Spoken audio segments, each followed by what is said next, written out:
Ampitomboana amintsika hatrany ry havana ny fahasoavana sy ny fiadanana avy amin'Andriamanitra raintsika sy Jesosy Kristy Tompo.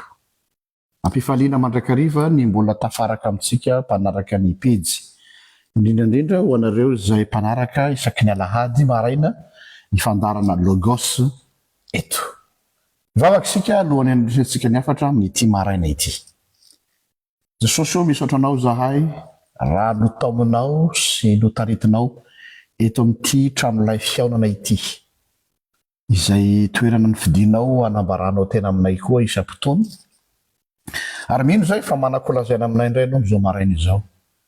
Dia toy nataonao tamin'ny Jeremia mpaminany, irao ny anjelinao serafima hametraka ny vainafo eo amin'ny molotro hanadiovanao azy ny foko, ka aoka tsisy voalaza afa-tsy ny sitraponao rery ihany. Amin'ny anaranao Jesosy mangatahako izany. Amen. Ny tenin'ny soratra masina izay akatsika ny afatra amin'ity alahady fahafito ny volana Jona ity sady dia arak'izay hita ao amin'ny bokyny Deutéronomia toko fahavalo. Deutéronomia toko fahavalo ny andinin'ny faharoa sy fahatelo ary ny andinin'ny fahaefatra ambin'ny folo ka hatramin'ny andinin'ny fahaenina ambin'ny folo. Averiko indray Deutéronomia toko fahavalo ny andinin'ny faharoa sy fahatelo ary mitsambikina ny andinin'ny fahaefatra ambin'ny folo ka hatramin'ny andinin'ny fahaenina ambin'ny folo. Mivako toy izao rehefa hita amin'ny anaran'i Jesosy tompontsika. Ary tsarovy ny lalana rehetra izay nitondran'i Jehovah Andriamanitra ho anao tany amin'ny efitra izao 70 taona izao, hampanetry tenanao sy hiza-toetranao ary hahalala izay ao am-ponao, na hitandrina ny didiny ianao na tsia. Dia nampanetry tenanao izy ka namelanao onoana dia nanome anao ny mana ho aninao izay tsy fantatrao na ny razanao ampahafantariny anao fa tsy mofo ihany no iveloman'ny olona fa izay rehetra loaky ny vavan'i Jehova no iveloman'ny olona. Andininy fahaefatra ambin'ny folo sy enina ambin'ny folo. Dia iavinavina ny fonao ka ho adononao Jehovah Andriamanitrao izay nitondranao nivoaka avy tany amin'ny tany Egipta tamin'ny trano nandevozana, izay nitondranao tany amin'ny efitra lehibe sady mahatahotra izay misy menarana sy maimoka, dia ny tany mangetana tsy misy rano ary mampivoaka rano ho anao avy tamin'ny vatolampy afo vato, izay nanome anao mana hoanina tany anefitra izay dia zavatra tsy fantatry ny razanao mba hampanetry tenanao sy hiza-toetranao ary anisy soanao any aparany. Ary andao ianao hanao anakapo hoe nitanjako sy ny herin'ny tanako no nahavoriako zao arena izao. Atsarovy Jehovah Andriamanitrao fa izy no nanome anao hery hahavory arena mba haoriny ny fanekena izay nianianany tamin'ny razanao tahakany amin'izao anio izao. Amen. Deutéronomie toko fahavalo iaho andinin'ny faharoa ka hatramin'ny fahatelo, ny andinin'ny fahaefatra ambin'ny folo ka hatramin'ny fahaenina ambin'ny folo. Ity perikopa anjarantsika androany ity dia azo heverina hoe manelingelina sy manahirana ny saina ihany ho anahy manokana aloha zany. Satria raha jerentsika ny voalaza amin'ny andinin'ny faharoa, ny zao ny voalaza ao nango heverenantsika ny voalaza amin'ny andinin'ny faharoa hoe zay vakitsika teo. Ary tsarovy ny lalana rehetra izay nitondran'i Jehovah Andriamanitra ho anao tany anefitra izao 70 taona izao, hampanetry tenanao sy hiza-toetranao ary hahalala izay ao am-ponao na hitandrina ny didiny ianao na tsia. Andininy fahatelo, dia nampanetry tenanao izy ka namelanao onoana. Namelanao onoana. Raha ohatra ka raisina maimaika arabaky teny amin'ny heviny voalohany zany voalaza ny andiny faharoa sy fahatelo zany, dia maro amintsika no mety avy hatrany dia hiazakazaka anao interprétation hoe move zany Andriamanitra mila mizaha toetra tsika vao hahafantatra ny ao am-pontsika. Averiko, move Andriamanitra mila mizaha toetra tsika vao hahafantatra ny ao am-pontsika. Fitenitsika foana masina hoe fizahan-toetra. Ary io no resantsika androany io fizahan-toetra io. Ny fizahan-toetra hoy isika, tsy ndreko tsara, dia nataon'Andriamanitra mba hijereny ny ao am-potsika sy ny filoatsika de mipetraka ny fanontaniana raha izany ary noho izy move Andriamanitra tsy mahalala ny ao am-poko move tsy fantatr'Andriamanitra hoe iza marinao raha tsy zahana toetra zay vao fantany zany hoe mila manao fietsika sy manao réaction ve vao fantatr'Andriamanitra ao anatin'ny foko eo no mampisy problema ho aho za manokana de tsy resy lahatra ny am'izany tsy mila miandry fizahan-toetra Andriamanitra vao mahafantatra ny olona vao afantatra ny olona zay ny foronina zay vao afantatra ny mpanompony indrindrandrindra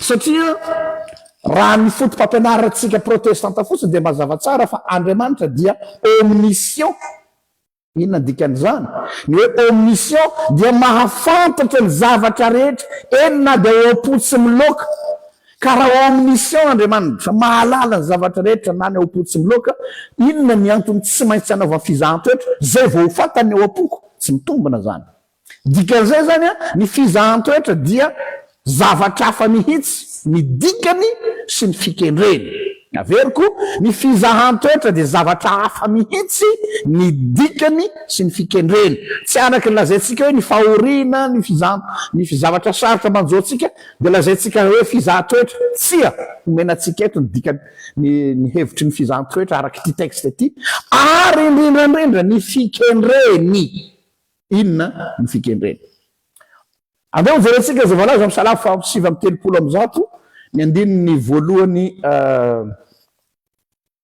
sy faharoa zatsika kely vetivety a salamo faha 7:30 andiny voalohany sy faharoa manamafy anjany zavatra voalazako zay Jehova efa nandinika ianao ka mahalala aonareo zay tsy mila fizahan-toetra zany Andriamanitra vao mahafantatra Jehova efa nandinika ianao ka nahalala ianao no mahalala ny fipetrako sy ny fitsangako sady mahafantatra ny hevitro eny lavitra eny mazava angamba zany a tsy misy fanampina etsony tozatsika am Jeremia 7:10 andiny fahafolo Jeremia 7:10 andiny fahafolo izaho Jehova no mpandinika ny fosy sy mpamantatra ny voa mba hanome ny olona rehetra araky ny alehany avy dia araky ny vokatry ny asany amen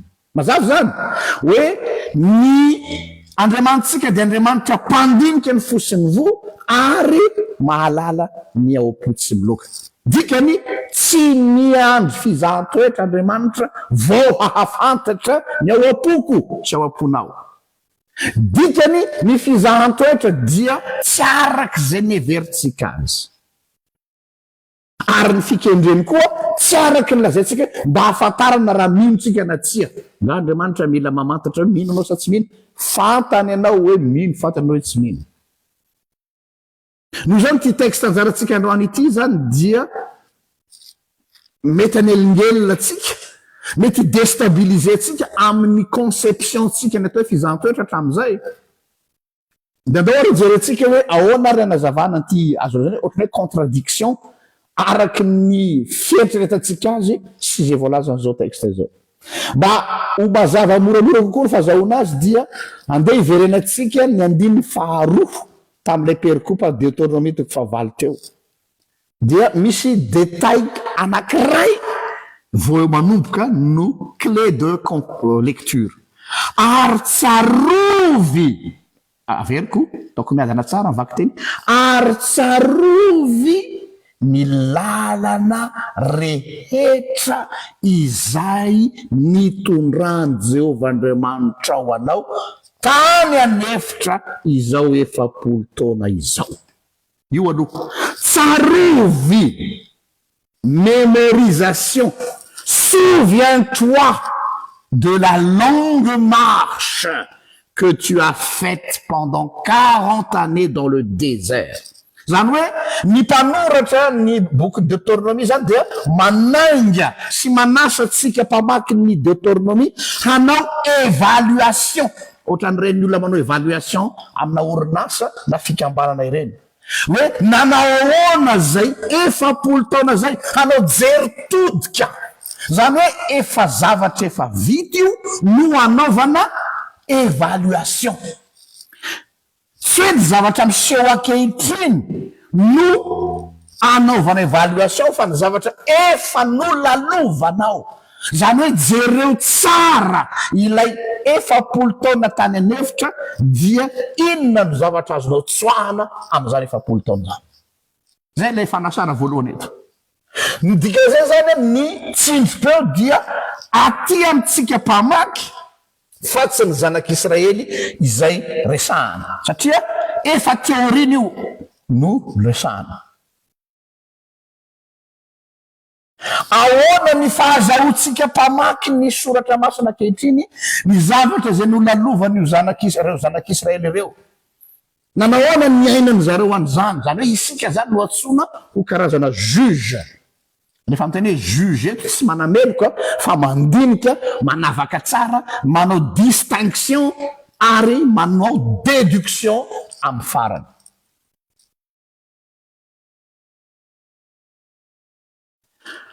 ahoana aloha ny tantara mampatsiaro eto zany ny soratra masina hoe Andriamanitra dia naniraka ny Mosesy haninona mazava tsara ny ordre de mission nomen'Andriamanitra ny Mosesy raha hanafaka azy tany Egypte mandehana vonjeo ny oloko fa efa reko ny fitarainany izy zany hoe ny mission ny Mosesy raha nanafaka raha nandeha tany Egypte dia hanafaka ny Israely teo ambany vahoany Egyptiana tsy misy mihitsy ao na fehezanteny ray tsy misy mihitsy ao na teny ray na voambolana ray milaza hoe mandehana dia zaho toetra efapolo taona mandritry ny diany anefitra izy tsisy ao tsy tao anaty programy zany fa vonjeo izy fa isika izay mamaky an'le tantara ateorina no manao hoe no zahana toetra efapolo taona izy fa Andriamanitra tsy naniraka ny Mosesy hoe andao zahana toetra izy fa ny lecture eto zany de lecture après coup za fiterenina hoe ny zavatra zay nandritry ny zay dia zay inona ny zavatra azo tsoara fanampin'izany ny boky ny Deutéronomie dia ampatsahivina atsika fa boky maningana izy io a izay natao indrindrandrindra ho famerenanteny zay ny dikany Deutéronomie ho an'ireo nouvelle génération zay tsy nanatry maso ny fanafahana tany Egypta zany hoe tsy mahafantatra akory hoe ohatry ny ahoany zany fanafahana zany nouvelle génération zay tsy niaina ny dia tany anefitra fa efa tateorina no anoratana ny boky io azadino zay averiko ny boky ny Deutéronomie de boky famerenanteny zany hoe fahapatsahivana fa manina patsahivana satria ireo anoratana dia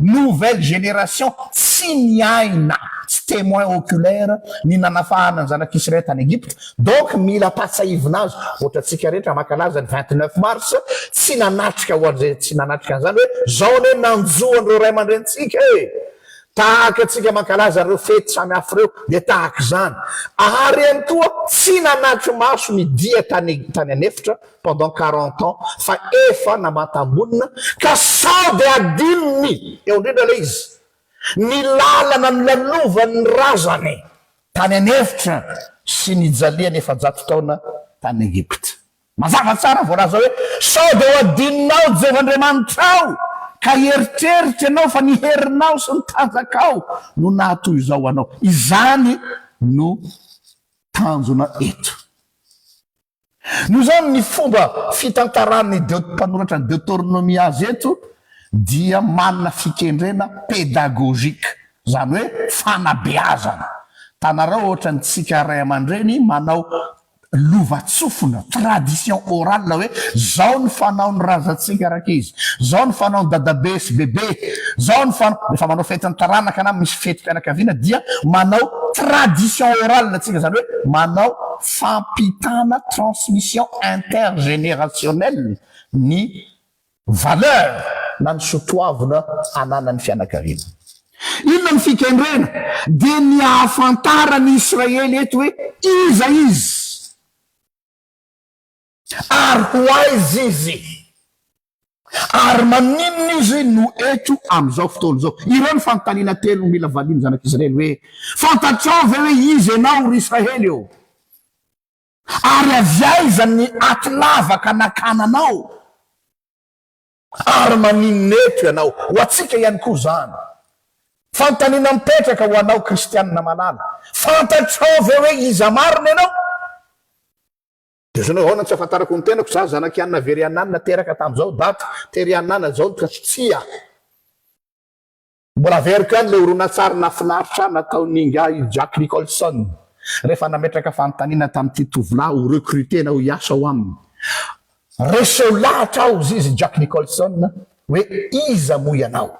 Dia rehefa nitantara teo le tovolahy dia nitantara ny parcours professionnel hoe za niasa Terianana nanao an'izao. Tsy manontany anao hoe inona ny vitanao, iza ianao. Dia aveo izy nitantara ny toerana, za tsy niteny hoe inona ny toeranao, iza ianao. Io fanontaniana sary baliana. Raha petraka aminao ny fanontaniana koa hoe iza mo ianao. Inona no avalinao an'Andriamanitra. Ary ny fanontaniana petraka avy aiza ianao. Inona ny parcours nitondran'Andriamanitra anao. Ny olona mantsy rehefa tonga amin'ny toerany misy azy zay izy na inona ny zavatra misy azy na saritra io na mora io na fahombiazana io na ataontsika tsy fahombiazana dia tsy fantantsona izy zay ny olana. Tsy fantantsona hoe avy aiza izy, inona ny lalany lalovana, fa dia ozy izy hoe na izy teny hoe za dia olom-beozona, zaho sisany fiainako, tsisy fotony, tsisy ilana, inona moa zay mbaza, satria ny zavatra hitany masony eo no fantany dia milaza izy hoe inona moa zay mbaza. Fa tsy tsaroany nandritra zay taona maro lalovan'izay adininy daholo zany. Tsy fantany avy aiza no nakana azy. Fa dia ny androany hitany dia ozy hoe za zany inona moa zay za. Fa za zao ve zay mba fiainako sy ny sisa zay mikaray. Ka faharoa ataontsika hoe tena tonga eny amin'ny faratapony izy ary na iza raha tsy nanapoe ho tafita tapika. Mety ny atao rehetra, mitobaka ny fananana, ny zanaka mahay, ny fahasalamana, manontany ny ory. Dia zany olo zany koa dia ho adininy ny diany sy ny tantarany sy ny lasany. Fa ozy izy hoe ny sandriko no nahariko an'izao areny zao, ny fahaizako, ny fahalalako olona, izaho miketrika, izaho olona maranitra. Zay no hita. Zany hoe dans les deux cas de figure dia mitovy ny réaction ny olona na fahombiazana na fahoriana. Dia apetraka aminareo roa totany fanontaniana anisany koa hoe iza ianao. Aza mijery ny zavatra misy ankehitriny fa hoe iza ianao ary fanontaniana avy aiza ianao. Ary fahatelo ahoana ny fomba nahatongavanao teo. Zay vao misokafo ny vava ka aza mirehareha.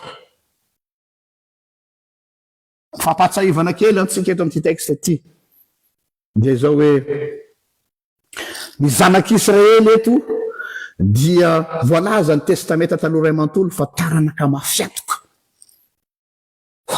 Taranaka mafiatoka Andriamanitra aza baradaka hoe mafoloha reto zanak'Israely eto. Ary noho izy mafoloha dia voalasa nodikodina nandritra ny 7 taona tany anefitra. Tsy Andriamanitra mihitsy nanasazy azy aleo ahitsy ny lecture marina fa voalaza eto.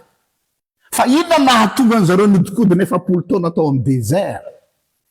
Imaginenareo nge raha olona efa niala avy any Egypta zareo dia tonga eo amin'ny vavahadiny atao hoe Kadesy, efa hiditra ny tany Kanana, indray mandingana sisa. Dia naniraka olona i Mosesy hoe mandehana zaho toetra ny tanàna manahoana ny toetoetry ny tany.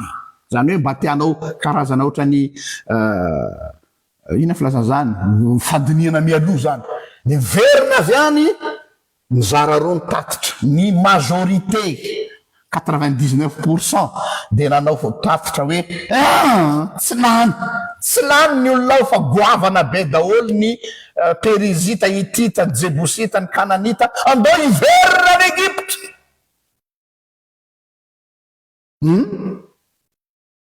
Efa tonga ao varavarana ny tano andao iverina. Oro ihany no mba nanana vision avy amin'Andriamanitra. Efa natolotra Andriamanitra atsika ny tanàna, andao tsika ho raisina amin'izay ny tany Kanana. Tezitra ny 99%, zay tsy hamono tenao fa andeo aleonay miverina any Egypta ho andevo. Mba dininareo nge zany zavatra zany e. Efa tolotra azy eo ny liberté, fahafahana, ny teny fikasana, io ny tany Kanana. Andao ny verina any Egypta, tsy mampaninona anay mifatotra rojo any, fa any zay farafaratsiny mba mihinan-kena, sy any zay farafaratsiny mba misakafo. Hafako, eo no olana amintsika olombelona. Misafidy ny confort, heveritsika ho confort, kanefa olona ambevo, andevozany zao tontolo zao, andevozany Satana, tsy manana liberté. Fa ny liberté kosa, ny fahafahana dia mampatahotra atsika satria mahatonga anao responsable. Ary zay ny problème atsika voaka malagasy. Isika malagasy mitady confort onda malemy fa tsy teo responsable. Da aleotsika le tolotolorana lava, assistena lava, andevozona lava. De tsy mampaninatsika japijapina karavasy, tsy mampaninatsika fatorana rojo ny tenda sy ny tongotra, fa tsy tiatsika zany atao hoe afaka. Satria ny liberté de mitaky responsabilité ny vahoaka malagasy.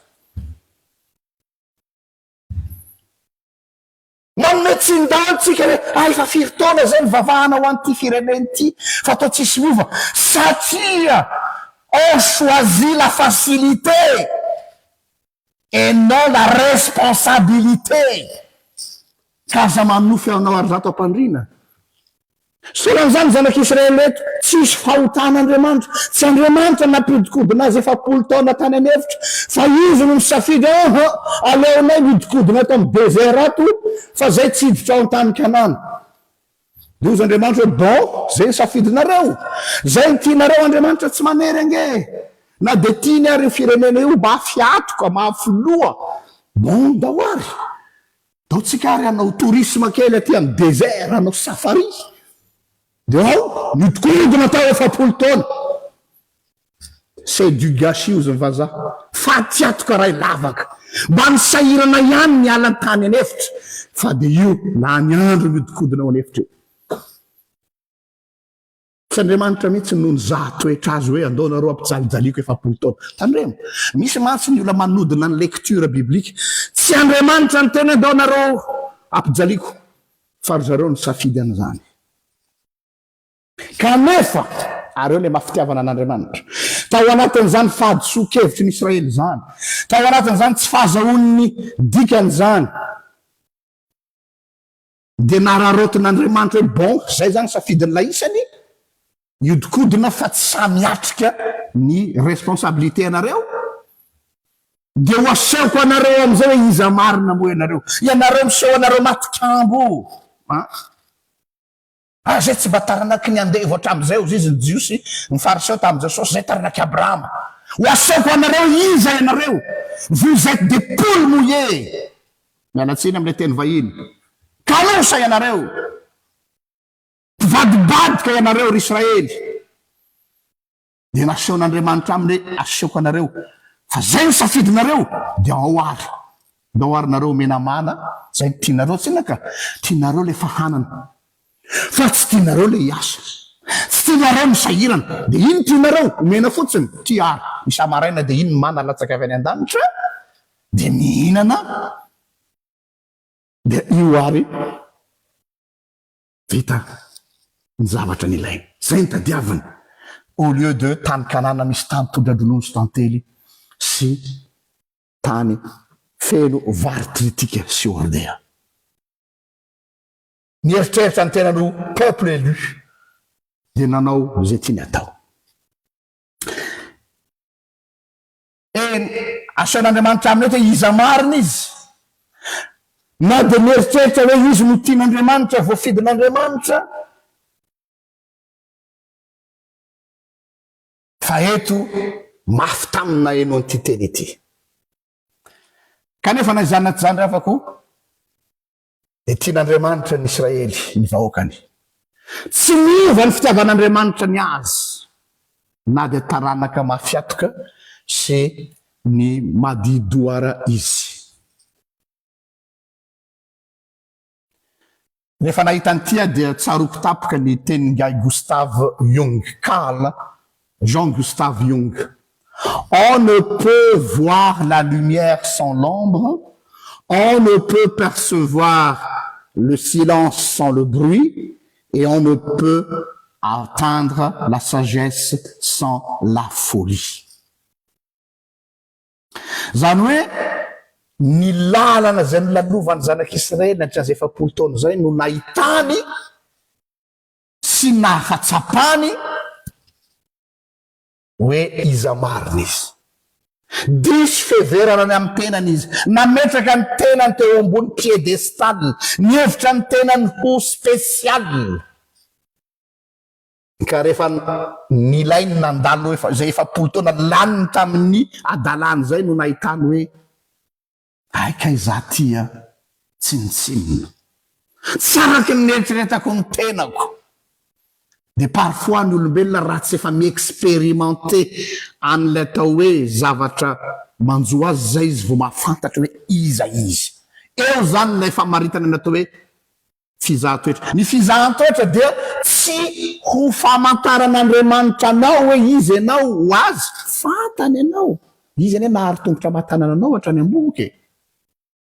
Fa ny fizahan-toetra dia ho fampisehoany aminao hoe iza ianao, satria ianao mihevitra ny tenanao ho hafa. Averiko ny teny Carl Gustave Jung, on ne peut voir la lumière sans l'ombre, tsy afaka hitany mazava isika raha tsy misy ny alina. Dia toy izany hoe on ne peut percevoir le silence sans le bruit, tsy mahatsapa ny tsirony atao hoe fahanginana ny olona raha tsy misy tabataba. Et on ne peut atteindre la sagesse sans la folie, tsy afaka ny atakatra ny atao hoe fahendrena raha tsy mahita hoe adala izy. Ny adala ane tsy mahalala ny tena no adala raha tsy efa izy misy miosona amin'ny tany ary mihinana tsy firany. Tahaka ny zanak'adaly efa niaraka mihinana amin'ny kisoa zay vao tonga saina. Tsy sanatria ny dadany mihitsy ny tena hoe dany lasa zina mihinana fihinan-kisoa ny ty. Tsy Andriamanitra mihitsy no maniraka atsika iosina amin'ny tany, fa isika mihitsy ny rehefa zaka ny vokatry ny ataotsika zay tsika vao tonga saina hoe aiza zany. Ka noho zany ny fizahan-toetra ry havako tsy manova atsika olona tsara mihitsy, non, Andriamanitra ny manova ny olona fa tsy ny fizahan-toetra. Fa manokatra ny masotsika hoe iza marina isika. Isika io masy mieritreritra zay tadidio tsara fa ny olombelona rehetra zaho anatiny tsisy afaka bela am'izany, schizophrène dolo tsy fantany akory izy. Noho zany ny fizahan-toetra zay iainantsika dia io no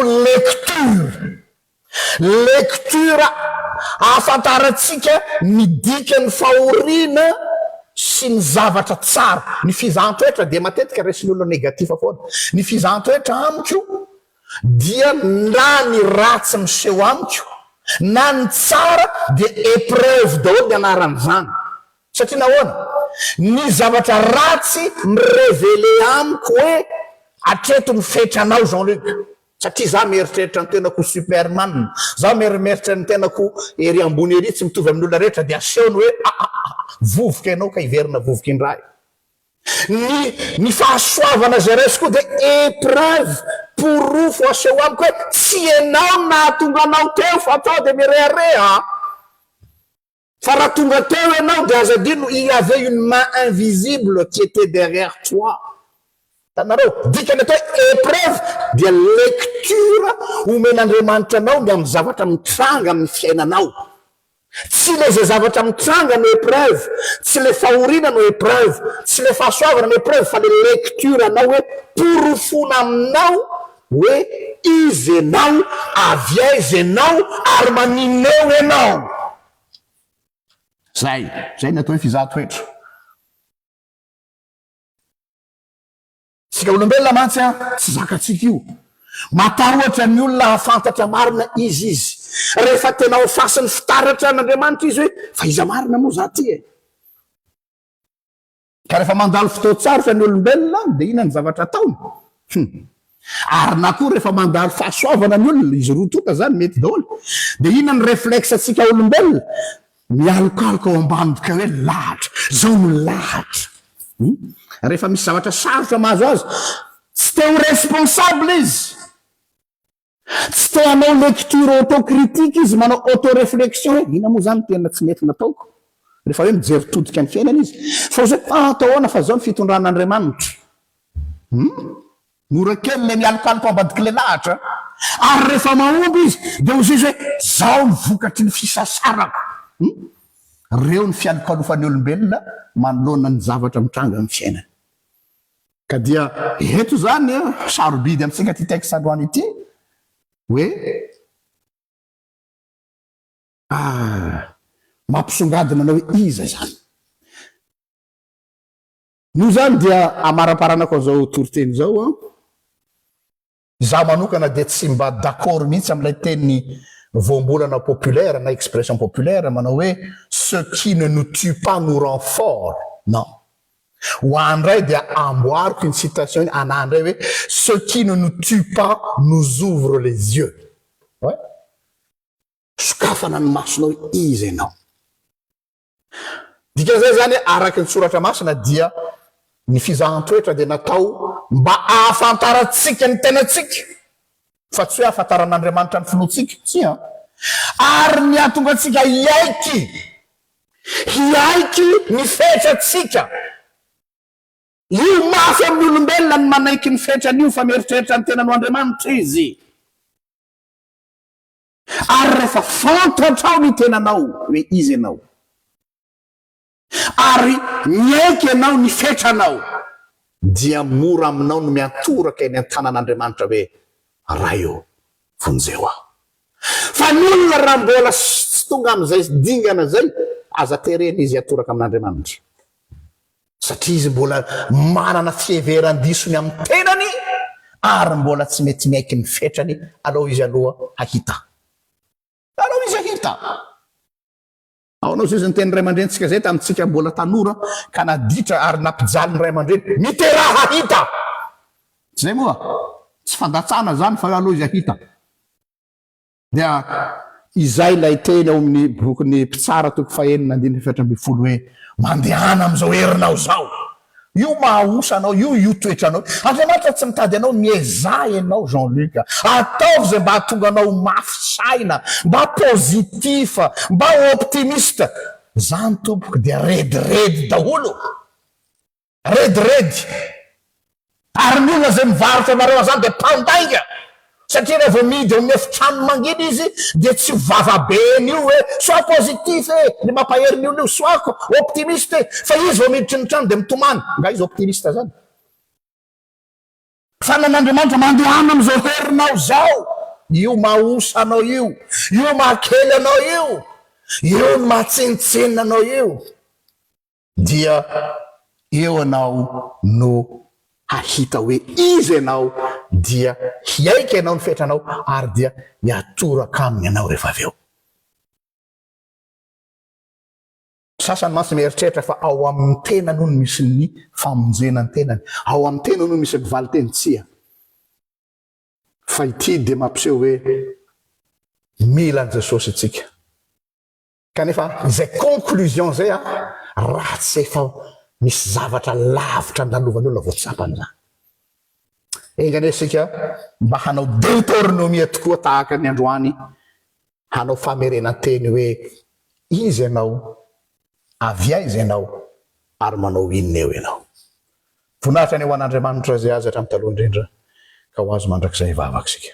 Misaotra Jesosy ny amin'ny teninao tamin'ity marina ity ho famoazanao ny sainay, tsy alokalofanay minonda malemy ny lahatra, tsy alokalofanay koa minonda malemy ny faheveran-tena ho zavatra.